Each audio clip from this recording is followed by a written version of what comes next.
জীবন রথের কাণ্ডারী হিসেবে গ্রহণ করেছি, তারা সত্যি মহাভাগ্যবান। আমরা তাকে পেয়ে সত্যি খুবই ভাগ্যবান এবং এই মাসে আমাদের অন্তরটা আনচান করে ওঠে। আমরা তাকে হৃদয় দিয়ে উপভোগ করি, তার জন্মস্থানে যাই, গঙ্গা স্নান করি, সেই ছায়া ঢাকা পাখি ডাকা শান্ত স্নিগ্ধ সেই অবারিত অঞ্চল, যেখানে পরম প্রেমময় শ্রী ঠাকুর লীলা করেছেন, সেই মাটিতে তাকে আমরা অন্তর দিয়ে খোঁজার চেষ্টা করি। আমরা পরম প্রেমময় শ্রী ঠাকুরকে পেয়ে এবারে জীবনের সমস্যার সমাধান পেয়েছি জীবনের আমাদের রসদ, সব কিছু চাওয়া পাওয়া।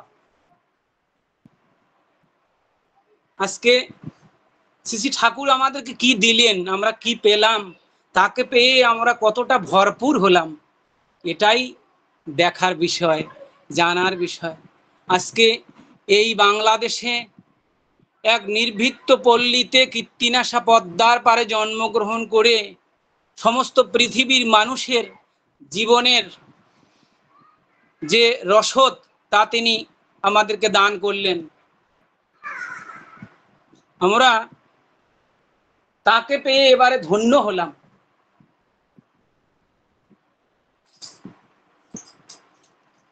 আমরা সমস্ত পৃথিবীর মানুষের সাথে একমাত্র পরম প্রেমময় শ্রী ঠাকুরকে দিয়েই আমাদের ঐক্য সংহতি সূচিত হলো। আমরা একই খাবার খাই, একই পোশাক পরি, একই সুরে একই তালে আমরা মনের প্রার্থনা নিবেদন করি প্রভুর শ্রীচরণে। আমরা কত ভাগ্যবান। আমরা পৃথিবীর যে কোনো প্রান্তে গিয়ে তাদের সাথে মিশতে পারি, ভাই বলে বন্ধু বলে তাদেরকে বুকে টেনে নিয়ে মনের কথা প্রাণের ব্যথা তাদেরকে শেয়ার করতে পারি। ভালোবাসার বন্ধনে আবদ্ধ আমরা।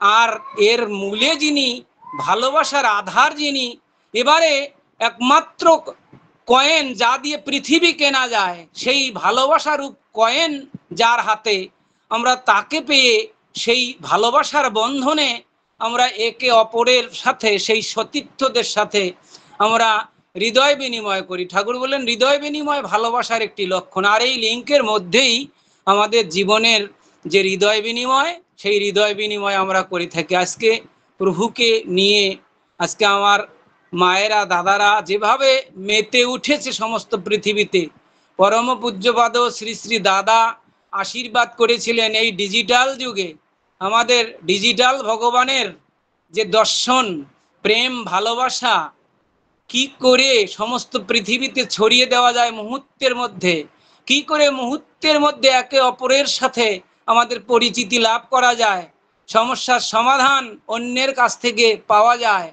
ঠাকুরের মানুষ যারা, ঠাকুর অনুগত প্রাণ যারা, যারা তাকে ভালোবেসে তার সেই আচার্য সন্নিধানে ছুটে গিয়ে যারা আচার্যদেবের সেই প্রেমের ভাণ্ড হাতে নিয়ে এসে যারা সেই প্রেম বিতরণ করেন, তাদের মধ্যে একটা ঐক্য সূচিত হয় এবং তাদের কাছ থেকে সেই প্রেমের পরশ অন্যেরা পেয়ে থাকে। আজকে আমরা তাই দেখি, তাকে ভালোবেসে যারা জীবন যাপনে অভ্যস্ত হয়, তাকে যারা প্রতিটা মুহূর্তের মধ্য দিয়ে, কর্মের মধ্য দিয়ে মুক্ত করে তোলে, যারা তার জীবন্ত প্রতিভু পরম পূজ্যপাদ শ্রী শ্রী আচার্যদেবের কাছে ছুটে যায়, আচার্যদের দয়া পরবশ হয়ে সেই শুদ্ধানন্দ মানুষদেরকে খুঁজে বের করেন, তাদের কাঁধে ঠাকুরকে চাপিয়ে দেন, যাতে সেই প্রিয় পরমকে, সেই প্রিয়কে তারা যাতে বিতরণ করতে পারে। আমরা দেখি বিভিন্ন ভাষাভাষী মানুষ,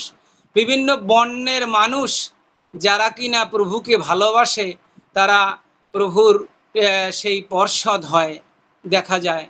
আজকে অনন্তকাল ধরে এই লীলা চলবে ঠাকুরের, তার সেই প্রেম বিতরণের কাজ চলতেই থাকবে। আমরা দেখছি, আমরা যখন তার লীলাধাম সেই দেওঘরে যাই, গিয়ে দেখি কি করে সমস্ত পৃথিবীর মানুষকে একটা নেটওয়ার্কের আওতায় আনা যায়, এজন্য যে কত তৎপরতা, কত প্রচেষ্টা পরম পূজ্যপাদ শ্রী আচার্যদেবের, তার সন্তানদের, তার ভাইদের, এই যে আচার্য কেন্দ্রিকতা আমাদের, এই যে আচার্যদেবকে ধরে যারা আমরা আবর্তিত হই, তাদের ভিতরে একটা ঐক্য সূচিত হয় একমাত্র আচার্যদেবকে ধরে। তো আমরা কি পেয়েছি এবারে প্রভুকে পেয়ে? আমরা কি যে একটা আনন্দ, কি যে একটা দৈবী পরশ আমাদেরকে ঘিরে রাখে, আমাদের পরিবারকে, আমাদের সন্তান সন্ততিকে। কারণ এই যে চিরচেতনের সাথে যুক্ত থেকে শুদ্ধ চেতনা যখন আমরা নিয়ে জীবনযাপন করি, তার দেয়া বিধান মোতাবেক সাত্ত্বিক আহার করি, সাত্ত্বিক অনুচলনায় অভ্যস্ত হই, তখন যেন একটা পরিচ্ছন্ন মনোভাব আমাদের অন্তরে জাগ্রত হয়। আমাদের হৃদয়ে পরম প্রেমময় শ্রী ঠাকুর জেগে উঠতে চেয়েছেন, তিনি আমাদের অন্তরে জেগে থাকতে চেয়েছেন। তো আমরা তাকে জাগ্রত করে রাখি। আমরা আর কিছু চাই না, আমরা প্রভু তোমাকে চাই, তোমারই পরশ করি অনুভব, সতত হৃদয় মাঝে তুমি আছো কাছে কাছে। হাজারো প্রলোভন, হাজারো লোভ লালসা আমাদেরকে বিচ্যুত করতে পারে না তার প্রতি নিষ্ঠা, আনুগত্য আর কৃতি সম্বেগ থেকে। আমরা আজকে তাকে পেয়ে একটা নির্ভুল দিক নির্দেশনা, একটা অভ্রান্ত দিক নির্দেশনা আমরা পেয়েছি। আর সবচেয়ে মজার ব্যাপার, সদ্গুরু যুগপুরুষোত্তমের একটা দর্শন বিজ্ঞান কাব্য থাকে আমাদের হাতে। সেই অভ্রান্ত দিক নির্দেশনার যে শ্রী ঠাকুরের দর্শন আমাদের হাতে, আমরা বর্ণ মানি, বর্ণ মেনে আমাদের মানব জীবনের সবচেয়ে যে ভাইটাল সাবজেক্ট যে বিবাহ, যার মধ্যে দিয়ে আমাদের ভবিষ্যৎ প্রজন্ম আসে, যার মধ্যে আমরা বেঁচে থাকি, যার মধ্যে আমাদের অস্তিত্ব বিদ্যমানতা, অর্থাৎ ম্যারেজ, বিবাহ, শ্রী ঠাকুর এই বিবাহের উপরে যে বিজ্ঞান আমাদের হাতে তুলে দিয়েছেন, তা এক অভ্রান্ত দিক নির্দেশনা, অনন্তকাল ধরে আলোকিত করবে এই বিষয়ের ওপরে সৎসঙ্গীদেরকে। যারা মঙ্গল চায়, কল্যাণ চায়, যারা তাকে ভালোবাসে, যারা নিজের জীবন সত্তাকে ভালোবাসে, তারা এই বিয়ে করতে ভুল করবে না। শ্রী ঠাকুর বলছেন, সব কাজ করে ঠকে শেখা যায়, কিন্তু বিয়ে করে ঠকে শেখা যায় না। উন্নয়ন ও সুপ্রজনন এই তো বিয়ের মূল, যেমনি তেমনি করে বিয়ে করিস না কো ভুল। তিনি আরো বললেন, ইষ্ট স্বার্থ প্রতিষ্ঠাই এ জীবনের কর্ম, যজন যাজন ইষ্টভীতি এ জীবনের ধর্ম। পরম পূজ্যপাদ শ্রী শ্রী বদ্দা বললেন, ইষ্ট স্বার্থ প্রতিষ্ঠা যার পরিণয়ের মূলে, তারই বিয়ে সার্থক হয়, বংশ উঠি দুলে। আমরা বিয়ের ব্যাপারে, একটা বাড়ি নামাকরণের ব্যাপারে, একটা জমি কেনার ব্যাপারে, ছেলে মেয়েদের চাকরি বাকরি, লেখাপড়া, নামাকরণ, সব ব্যাপারে আমরা ঠাকুর বাড়ি নির্ভর হই। কারণ ওই নির্ভুল দৃষ্টিতে তারা যা দেখেন, তাই আমাদের চলার পথের একমাত্র পাথে অনুসরণীয়। কারণ আমরা তো কোনটা ভালো কোনটা মন্দ বুঝি না। আসলে দুনিয়া দুটা নিয়া, সত্য মিথ্যা, ভালো মন্দ, স্বর্গ নরক। তো একমাত্র ভালোটা কি মন্দটা কি, সেই নির্ভুল পরম পূজ্যপাদ শ্রী আচার্যদেব জানেন। তাই আমরা আচার্য কেন্দ্রিক হই, ঠাকুর বাড়ি কেন্দ্রিক হই। অনেকে আমাদের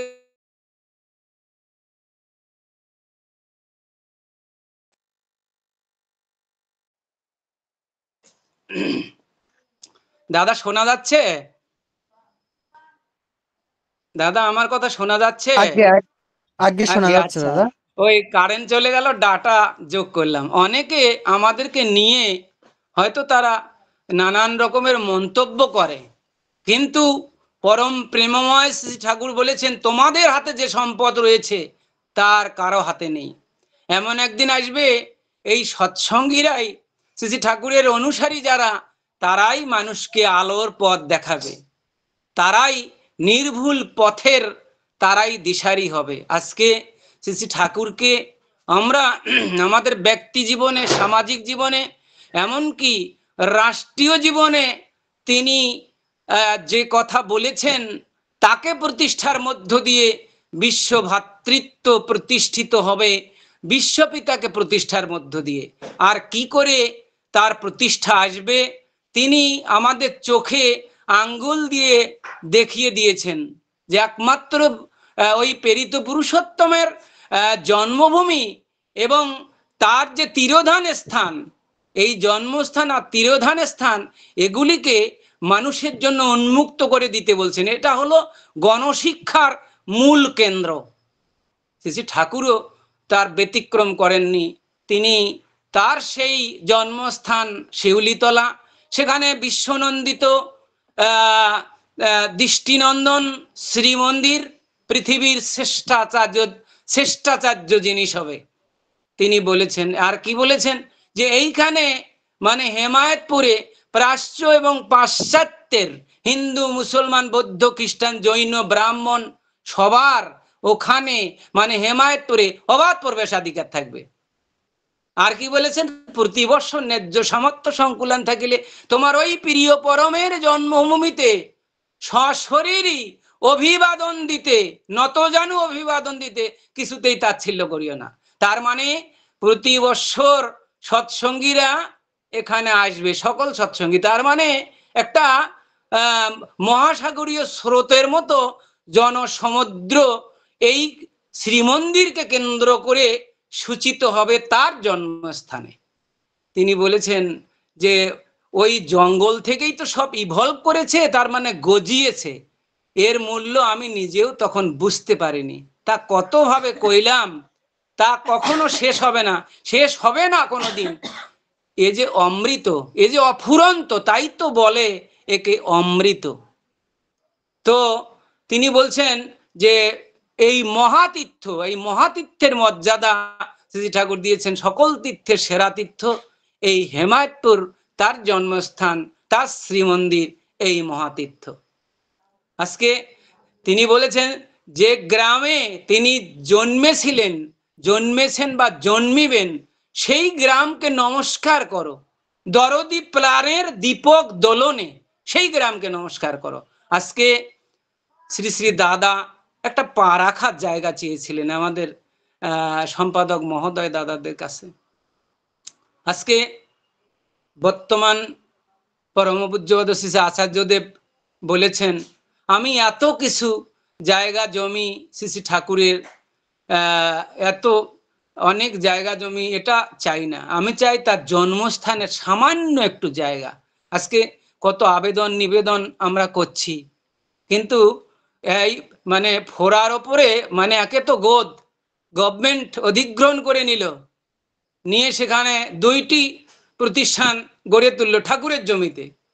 তার যে উত্তরসূরি, তার যে বংশধর, এই জমির মালিক যারা, যিনি বিশ্বের রাজা, মানুষের প্রীত করে দীপ্তি পান যিনি, এই দুনিয়া তিনিই রাজা, তোমার রাজাও তিনি। আজকে এই বাংলাদেশ যারা পরিচালনা করে, এই বিশ্ব যারা পরিচালনা করে, এই বিশ্বের মানুষদের সর্বসমস্যার সমাধানদাতা যিনি, রাজা যিনি মানুষকে প্রীত করে আনন্দ পান, যার বংশধররা, যার জীবন্ত প্রতিভু, আজকে তাদেরকে তাদের ভিটে মাটিতে আসতে পারমিশন নিতে হয়। আজকে ওই জমিতে, ওই মাটিতে, ওই বিশ্ববিজ্ঞান কেন্দ্রের ওই গাছগাছালির ফাঁকে যখন পরম পূজনীয় অনিন্দ্যতুতি চক্রবর্তী বেঙ্কিদা এসে সেই দুঃখ ভারাক্রান্ত মন নিয়ে চারিদিক তাকিয়ে তাকিয়ে দেখেন আর বসে থাকেন, আমাদের যে কি মর্মবেদনা, কি যাতনা আমরা উপভোগ করি, যে আজকে আমরা তাদের ভিটেমাটি শ্রী ঠাকুরকে প্রতিষ্ঠা করবার জন্য তারা যে চিন্তা চেতনা করে দায়িত্ব দিয়েছেন আমাদেরকে, আমরা সেটা ঘুরে দিতে পারিনি। বারবার আবেদন নিবেদন করেছিলাম আমরা, আমাদের পূর্ববর্তী গভর্নমেন্ট যেন একটা জগদ্দল পাথরের মতো গোটা দেশের উপরে, মাথার উপরে বসেছিল। সেই আবেদন নিবেদন তাদের কর্ণকুহরে ঢোকেনি।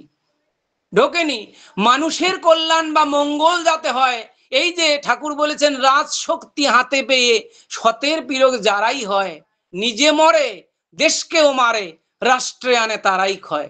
তাই তাদের গদি টেকে না। কারণ ইষ্ট সাথী না হয়ে তুই টাকার সাথী হবি যত, আপদ বিপদ দুর্বিপাকে জানিস তুই পড়বি তত। ঠাকুর বলেছেন মানুষ আপন টাকা পর, যত পারিস মানুষ ধর। মানুষ যার স্বার্থ হয়, পাওয়া তার ব্যর্থ নয়। আজকে সংখ্যাগরিষ্ঠ মানুষের যদি কল্যাণ মঙ্গল এই পৃথিবীর জমিনে যদি প্রতিষ্ঠিত না করেন রাষ্ট্রীয় কর্ণধাররা, তাহলে তারা মানুষের প্রিয় হয়ে উঠতে পারেন না, তারা স্থায়িত্ব লাভ করতে পারেন না। আজকে আমাদের সহ সম্পাদক মহোদয় দাদাকে ফোন করেছিলেন, আমার দাদা নিতাই দা, তিনি বলেছেন এবারে আরো বড় পরিসরে উৎসব হবে, গতবারের চেয়ে ডাবল হবে, গাড়ি করে চলে আসেন আপনারা। আমিও পরশুদিন সম্পাদক মহোদয় সদ্য ধৃতব্রত দাকে ফোন করেছিলাম, দাদা গাড়ি নিয়ে যাব? দাদা বলেছেন হ্যাঁ হ্যাঁ অবশ্যই গাড়ি নিয়ে আসেন বলছেন দাদা। তো কাজেই সৎসঙ্গীরা তারা ফ্রি, কারণ সবাইকে বুকে টেনে নেবার ব্যাপারে প্রেরিত পুরুষোত্তমের আদর্শ এবং প্রেরিত তথাগত যারা, তাদের সবার যে মতাদর্শ একই কাজে তারা যে পৃথিবীতে আসেন, সেই ঈশ্বর এক, ধর্ম এক, আর প্রেরিত পুরুষগণ একেরই বার্তাবাহী। আমরা সবাইকে এক করে দেখি, অর্থাৎ তারা যে সেই এক স্রষ্টার প্রেরিত, এটা আমরা দেখি। সবাইকে মেনে, পূর্বতনকে মেনে আমরা পরম প্রেমময় শ্রী ঠাকুরের যে সর্বোচ্চ স্তরের সাধন ভজন তাই পালন করি, কাউকে বাদ দেই না। ঠাকুরকে না ধরলে ভেদ জ্ঞান যায় না, হিংসা যায় না অন্তর থেকে। ঠাকুর বললেন ভেদ করিস না পুরুষোত্তমে, মহাপুরুষে আনিস না ভেদ, ভেদ বিধানে বিদ্ধ হয়ে কর্মে কর্মেই বাড়বে খেদ। পরের ইষ্টে নিন্দা করে হলি ইষ্টনিষ্ঠ, নিজের পা নিজে ভাঙলি বুঝলি না পাপিষ্ঠ। আজকে ওই ভাদ্রের সেই 30শে ভাদ্র, সেই গঙ্গা স্নানে যে আলোচনা অনুষ্ঠান হবে, সেখানে সেই মানুষের ভালোবাসার কথা, প্রেমের কথা, ভগবানের যে দিক নির্দেশনা, সবাইকে নিয়ে সবার আলোচনা, গোটা বিশ্ববাসীর কল্যাণ মঙ্গল কামনা, এটাই ফুটে উঠবে। সে এ যে অফুরন্ত এই আনন্দ, এই অমৃত সবাই সেখানে আস্বাদন করবে। হিন্দু মুসলমান বৌদ্ধ খ্রিস্টান কেউ বাদ যাবে না, কারণ সবার ক্ষুধা তৃষ্ণা, সবার চাহিদা, সবার জীবনের সমস্যার সমাধান যে একই। আজকে আমরা তাই দেখতে পাই পরম প্রেমময় শ্রী ঠাকুরের আদর্শে, তার সৎসঙ্গে। সেই সৎসঙ্গ কি চায়? সৎসঙ্গ চায় মানুষ। সে হিন্দু বুঝো না, মুসলমান বোঝে না, বৌদ্ধ বোঝে না, খ্রিস্টান বোঝে না, ওই একে যাতে সবাই আনত হয়ে ওঠে, সবাই যাতে একে অপরকে বলতে পারে যে সবাই আমার, আমি সবারই। শ্রী ঠাকুর কত সুন্দর করে একেবারে নির্ভুলভাবে সাথে সাথে বসে থেকে এগুলো লিখিয়েছেন। আমরা দেখেছি কবি সাহিত্যিকরা সারা রাত জেগে চেয়ার টেবিলে নাটক, নভেল, উপন্যাস লেখে।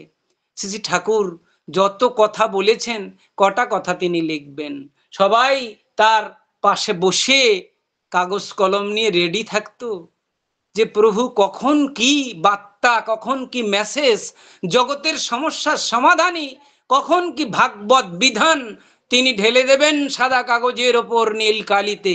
সাথে সাথে দাদারা তৎপর, রেডি টু রাইট, সব সময় তৎপর থাকতেন। আজকে সেই বিষয়গুলো যখন আমরা পড়ি, আমাদের জীবনের মীমাংসা খুঁজে পাই।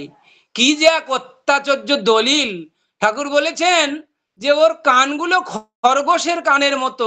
আমাদের স্বর্গীয় প্রফুল্ল কুমার দাসদা, যিনি আলোচনা প্রসঙ্গের সংকলিতা, সেই ব্যাস প্রতিম আমাদের প্রফুল্ল কুমার দাসদা ঠাকুরের গণেশ, ঠাকুর বলেছেন ওর কানগুলো খরগোশের কানের মতো খাড়া খাড়া। ও যে কলমটাতে লিখেছে তাকে কওয়া যায় পুণ্য লেখনী, ওটা রেখে দেওয়া লাগে।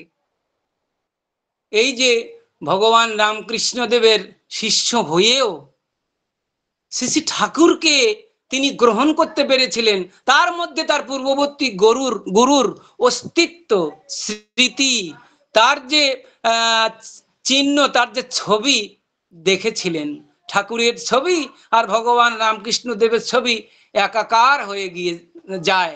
তো ঠাকুরকে তিনি জিজ্ঞেস করেছিলেন, ঠাকুর আমাকে কি মিসগাইড করছেন? বলে, না না, মিসগাইড করবো কেন? তা আমার প্রভু রামকৃষ্ণদেব কি কোথাও এসেছেন? কেমনে কমু?